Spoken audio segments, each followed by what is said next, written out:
Hi everybody, I'm Bob Wilson, singer-songwriter in San Antonio, Texas. I've been writing songs since 1968, 178 CD. All my songs, when the shoe ring buzzes, I'm in my old 100-year-old house, 101-year-old house, in my bedroom with my little keyboard. This song's very special. I wrote it, I watch a lot of news. I'm retired now, I'll be 70 October 24th of 2020. Thank God, never been in the hospital, never, I don't smoke, drink, or do drugs. I, try to do all that stuff to my body. Hello? Okay, this song is called I Feel Your Pain, and I watch Fox News a lot. Fox News is pretty good. I watch Fox News and Black Lives Matter. I mean, I fully support police, military, everybody in the United States, but there are a few bad apples, and they should be prosecuted to the full extent of the law. Also, the riots and looters should be prosecuted to the full extent of the law. I think protest, 500,000 people protest peacefully. Talk to your congressman, pressure your congressman to change laws. That's the way to do it, not knock down statues. But I feel your pain.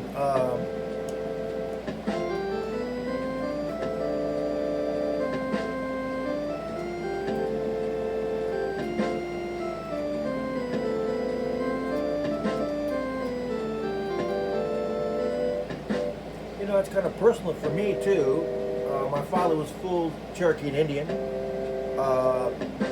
Our relatives came from around Virginia, Tennessee, around there, and I don't know everybody should knows this, but in 1492, when the settlers came, they brought diseases, guns, horses. There was 160 million Indians who's been here hundreds of years. They killed them, starved them, raped them, slaved them. I mean, I'm surprised nobody talks about that. Okay, treaties, sometimes the Indians broke them, sometimes the white people broke them. When the United States government made a treaty and then they found that gold or oil or something that the land is worth a lot of money, they go to Congress and get a law to remove the Indians from their land. That's what happened in 1830. I believe it's Andrew Jackson, I believe the president. A lot of his backers and everything says, you know what? That land around Tennessee, Georgia, Virginia, that's really good land. Why don't we pass a law in 1830, the Indian Removal Act? We will tell the Indians, they've been there hundreds of years, and we have a treaty for them to stay there, but we broke that. Forget about that mess. And we're going to say that it's national security. We have to have bases over there, and the Indians will get in the way. So we'll give them a choice. There's 160,000 American Indians living in those places. We'll give you a choice. We'll give you a little bit of money and make you move 1,000 miles across the country to land that's not very good, or we'll get the American troops and force you out. Can you imagine? Today, I don't care if it's black, white, red, Indian, whatever, the United States government sending military troops to force 160,000 Americans off their land. The original Americans, duh, they were here. Well, it happened. Some of the Indians went peacefully. I'm part Cherokee. I'm half Cherokee. My dad was full-blood Cherokee. He grew up in Oklahoma. My grandfather was a moonshiner. He was a whiskey runner. My dad was a whiskey runner. He was an orphan at 9 years old. He grew up hard. And he was in World War II. Nazi concentration camps. He got nothing for being in the war and became a diesel truck driver. He passed away in 1993. That's his story. He never got anything for that.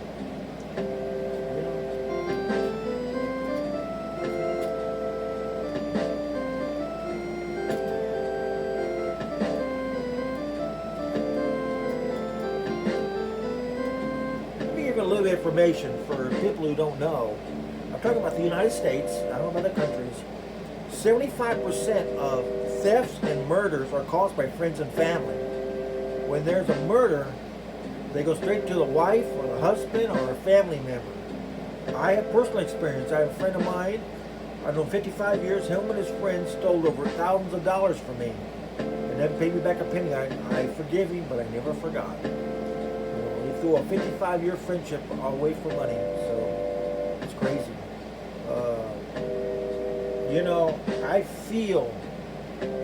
I feel the pain. I feel the pain of lost loved ones. My brother Wayne passed away at 13 years old in 1957. My brother Ken passed away at 46 years old. He was a smoker. He died of a heart attack in his sleep in 1997. My dad, my beloved dad, my best friend and worst enemy, he would chew me out, man, but he'd always help me. But there was actually three of us kids. It was my sister, my brother, and I. Of course, Wayne passed away a long time, 1957. And my dad passed away really hard on me. He was in the hospital, but he smoked and drank. He worked very hard. He was a diesel truck driver for 38 years, the same company. And he died a hard death. I was hard when my dad passed away. He passed away in 1993. He's still my guardian angel today. I'm still trying to make him feel proud of me.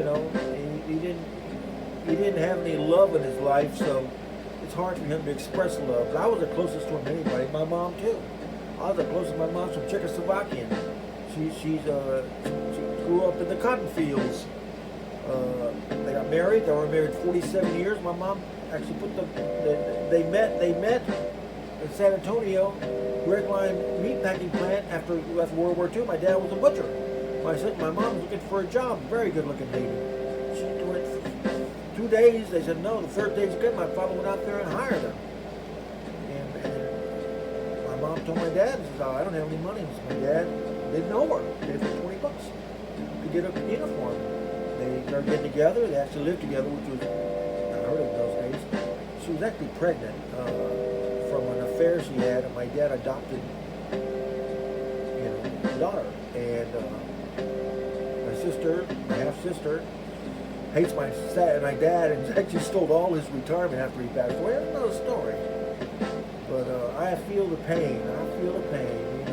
I myself have lost thousands of dollars trying to help people. My problem was I'm overgenerous. I worked my ass off for whatever I got. I was a spoiled brat, but I worked hard for the last 50 years. I'm retired now because I worked hard and I got a job that had a retirement and everything. And I feel the people's pain.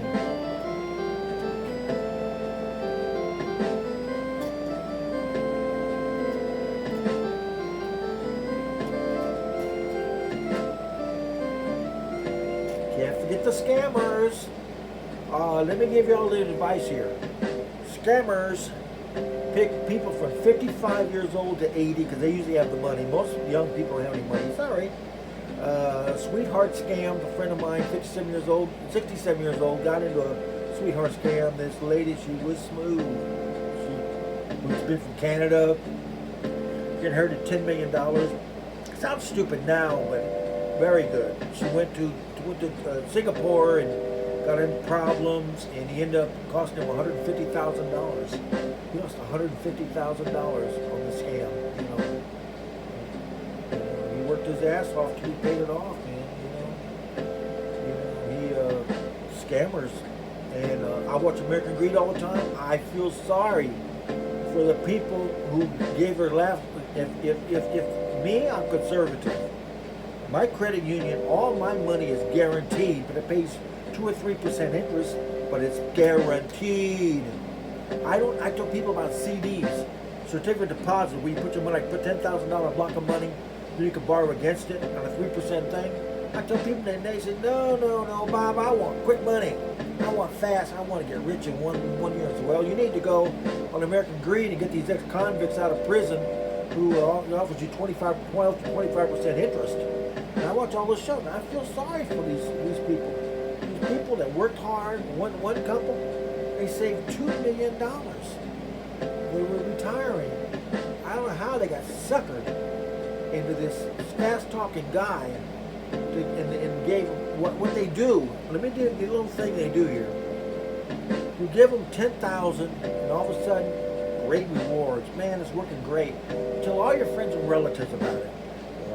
For a year or 2 years, you're getting 12%, 15, 25% into this. Is the greatest thing since sliced bread. But it's a Ponzi scheme.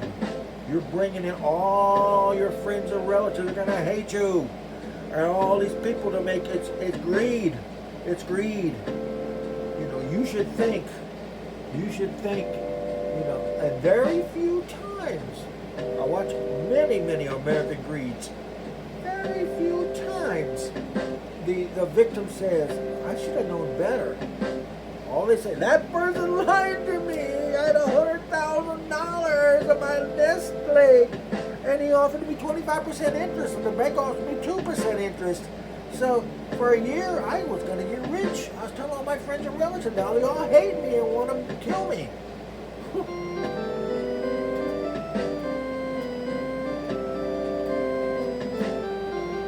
Well, this song cannot go on forever like anything in life, you know that.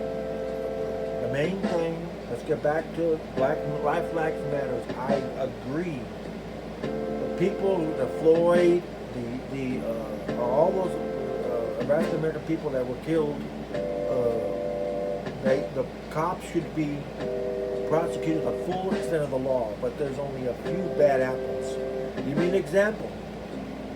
I drove a taxi in San Antonio for 6 years. I got a few tickets, but the cops were always good to me. I drove a city bus for 30 years in San Antonio. The cops were really good to me.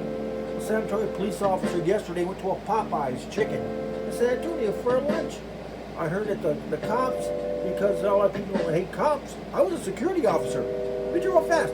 After I retired from VIA, from the bus company, I was a security officer. I was working at a city building, and my job was to work overnight. The $16 million of equipment, I was there, so I opened the gate.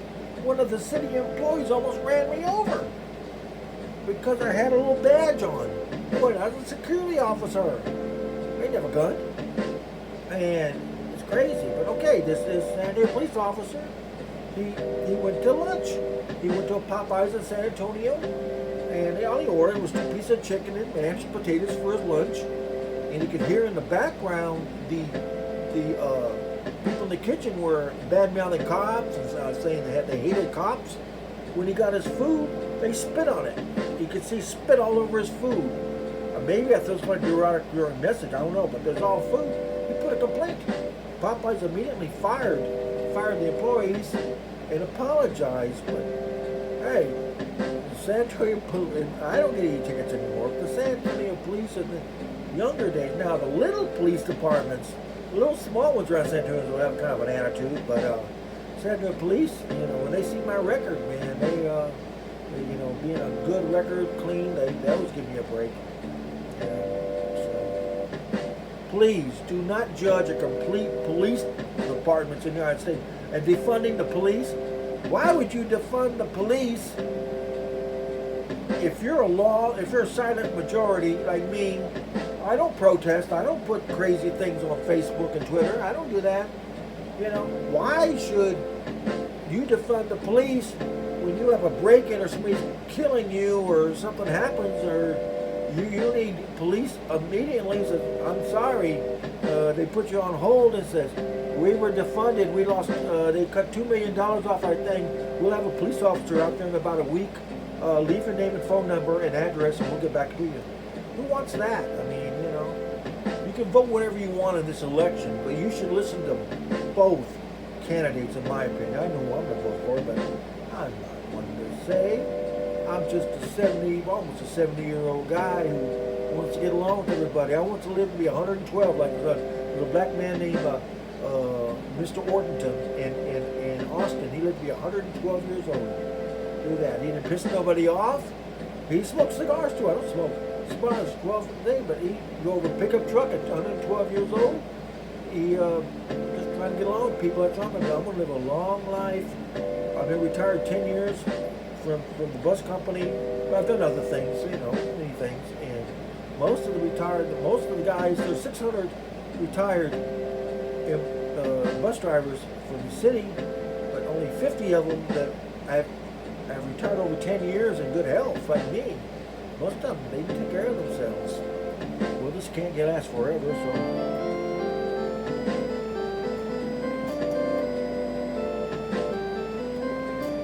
Take everything you hear on the news with a grain of salt, because 1 or 5 bad cops compared to 3 million good cops. You know, the bad cops prosecuting the full extent of the law.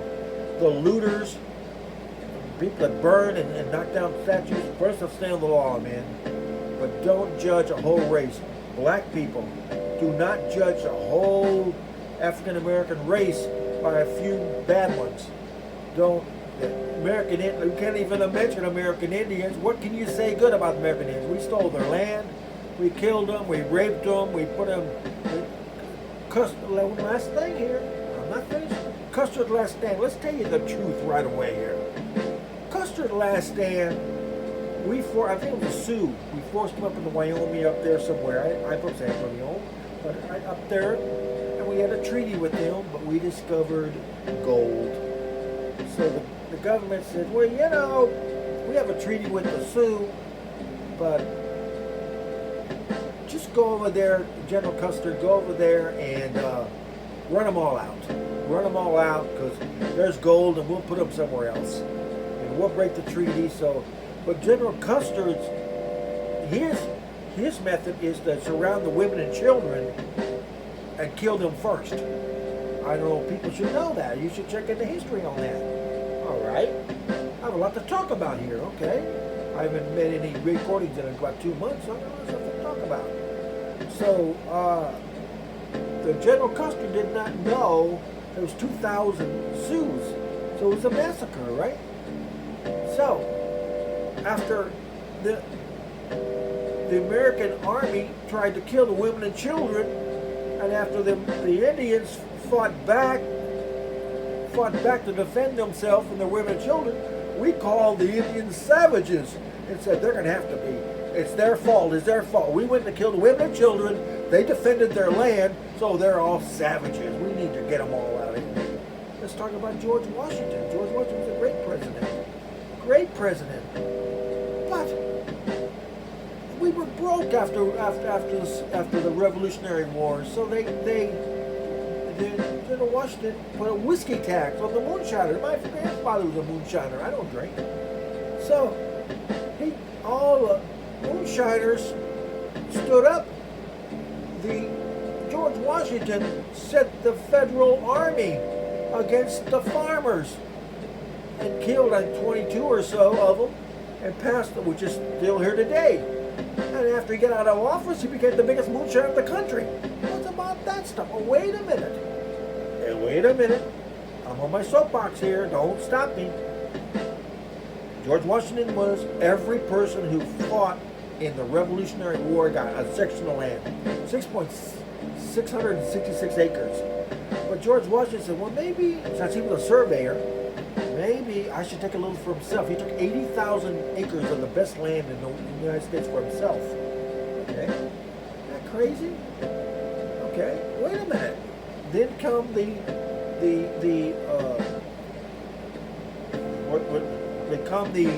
what was it called? Remember, I'm almost 70 years old. You couldn't drink anymore. In 1919, Prohibition. So, after Prohibition, before Prohibition, the guys in Washington got handouts, from the moonshiners. The moonshiners would deliver moonshine to the White House. What about that stuff? Yeah. The local sheriff would be paid off in cash for moonshine. That's why a lot of them were busted, okay? All right? Then after Prohibition, some of the politicians said, hey, wait a minute. Let's make one out of every 9 counties in the United States a dry county where we still get payoffs from the moonshiners. Check it out today. A lot of the counties in the United States are dry counties. You can't sell alcohol because they want their kickbacks. Ooh, maybe we should drain the straw. Well, that's another story. Okay, I think this is long enough. I gave a lot of information in a short time. Smart people listen.